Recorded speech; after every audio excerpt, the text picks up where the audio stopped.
Seeing these videos going around of shark rescues? Well, every one of these is staged, and the guys removing the hook used it to drag the shark out of the ocean. It's part of an exploding social media trend called land-based shark fishing. Here's how it works. These guys intentionally target large coastal sharks, including endangered species, by chopping up stingrays, dropping them far offshore with drones or kayaks, and using industrial-sized reels and special harnesses to beach the shark. Then they pose as heroes for removing the hook. Essentially, they're taking advantage of loopholes in fishing laws that let them catch prohibited species as long as they release them. But there are regulations on how they're supposed to do this, and they constantly violate them. To make matters worse, many of them now run businesses, some of them under the table, soliciting the opportunity for your very own selfie with a tortured shark. It's time someone stood up for these animals. We're launching a petition telling social media sites to stop platforming shark poachers and state wildlife agencies to stop looking the other way.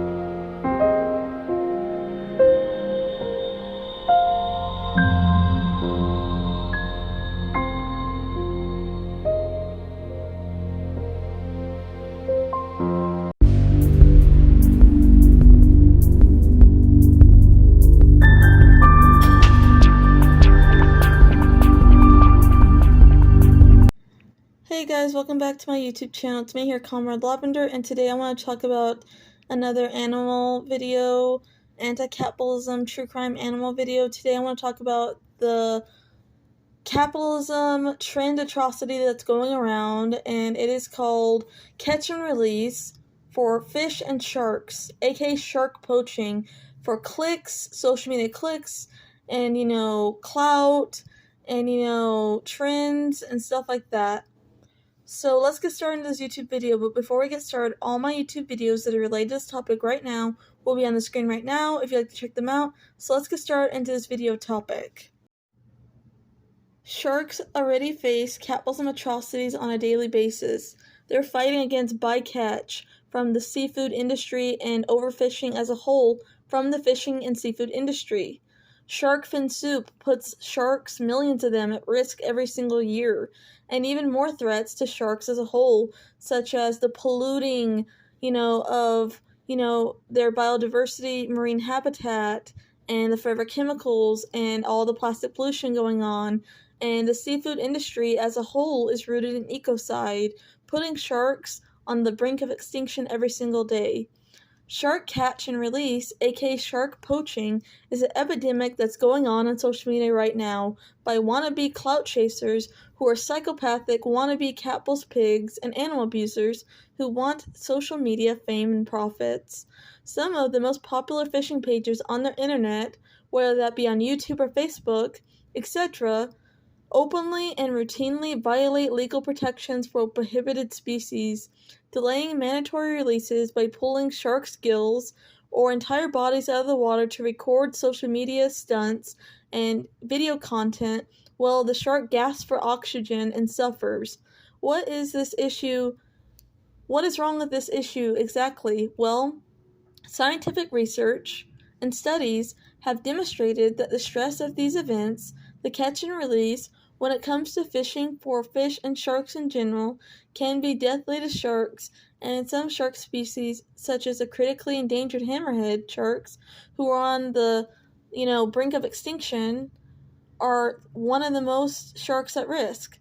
When caught, sharks experience significant stress due to the struggle, changes in pressure, and exposure to air, which can lead to oxygen deprivation, organ damage, and immune system dysfunction even after the catch and release, resulting in nearly 50% mortality rate within a month after the catch and release event has taken place. The catch and release event is very deadly to them. The study overall into this true crime case includes the scientists experimentally simulated catch and release fishing on 5 shark species, which included the hammerhead shark, the blacktip shark, the bull shark, the lemon shark, and the tiger sharks, and this took place in South Florida in the Bohemian waters. Researchers took blood samples to examine the stress levels, including the pH balance, carbon dioxide, and lactate levels on these victims, conducted reflex tests, as well as used satellite tags to look after their post-release survival. Fighting on a fishing line significantly affected the blood lactate levels of sharks, similar to what happens to humans during intense or exhaustive physical stressors and exercise, which has been linked to mortality in many species of fish.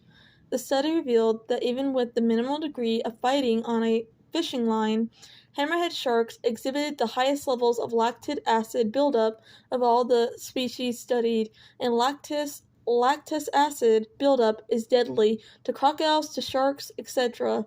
And the next victim was followed by the blacktip shark, the bull shark, the lemon shark, and tiger sharks. Tagging results also suggested that after release, the hammerhead sharks are prone to delayed mortality rates. Yet these species are among the most sought after by land-based shark fishermen and clout chasers on social media, so they can go viral for clout and clicks and views. The wildlife codes are meant to discourage fishermen from targeting biodiversity, critical habitats, marine habitats for protective species. Yet these fishermen zero in on them, catch these rare predators with this colonizer mentality over and over again for clout, specifically in areas where they can catch the largest and most critical individuals to the survival of the population. These sharks are not hooked by accident, as the process of catching and reeling them requires very specific bait to catch them, such as stingrays, and expensive equipment such as massive fishing reels, specialized camera drones, and fighting plates. Hooks can cause internal injuries depending on where they are lodged, impacting the shark's abilities to feed and survive. This activity also does not meaningfully contribute to conservation science in this perfect act. It's basically like trophy hunting, but the catch and release version of it, where they release them rather than kill them on the spot. As the prime coastal shark biodiversity aquatic marine habitats revealed by these catchers are not only being protected, and shark populations on the U.S. coast, the epicenters of this activity are extensively mapped and monitored by professional researchers. To make matters worse, many accounts featuring illegal shark handling content solicit opportunities to be photographed with beach sharks, further inciting the worst poaching practices, and state wildlife agencies have looked the other way, and social media sites have allowed this illegal activity and animal abuse to continue on their platforms for way too long. Social media sites should not be promoting animal abuse or capitalism atrocities against animals on their platforms. None of this cruelty is necessary whatsoever. The outcome of the suffering of animals that cannot defend themselves, but the effect must also be the deprivation of positive human qualities and features, such as empathy, kindness, gentleness, nonviolence, and compassion. There is a strong link between the abuse of animals and violence towards other humans. Research in the United States found that between 1988 and 2012, 43% of school shooters had previously tortured animals, along with serial killers very often have a history of abusing animals. According to Psychology Today, 70% of the most violent prisoners in the U.S. prisons had repeatedly abused animals during their childhoods, aka psychopathy. We lose our humanity and our connection with wildlife and animals when we perceive them as nothing more as, generating commodities for money and profits. And it's not just sharks, it's other fish and sea life as well. The Pacific Northwest National Laboratory in Washington studies decompression sickness in fish. Researchers found that fish suffer from decompression sickness far more than humans do. It's like the bends on steroids, said Dr. Blant. You tend to see the most extreme injuries from it. In addition to ruptured swim bladders, fish can also sustain other internal injuries, including ruptured blood vessels or bulging stomachs that protrude from their mouths. Fish who are caught and released often still are unalive from such injuries. When fish are grabbed and handled by humans, the protective coating layer on their bodies is disturbed, which makes them more vulnerable to predators once they're thrown back into the water. Sometimes fish end up swallowing hooks, and anglers often try to retrieve them by shoving their fingers into the mouth of the fish's throat or pliers. This tactic rips out not only the hook, but also part of the fish's throat and guts as well. Millions of birds, turtles, and other animals sustain debilitating injuries after they swallow hooks. This includes alligators and crocodiles as well, or become entangled in fishing lines. You know, and fishing nets. Whales are some of the things that get caught in the fishing, gear all the time. Wildlife rehabbers say they discard fishing tackle is one of the greatest threats to aquatic animals.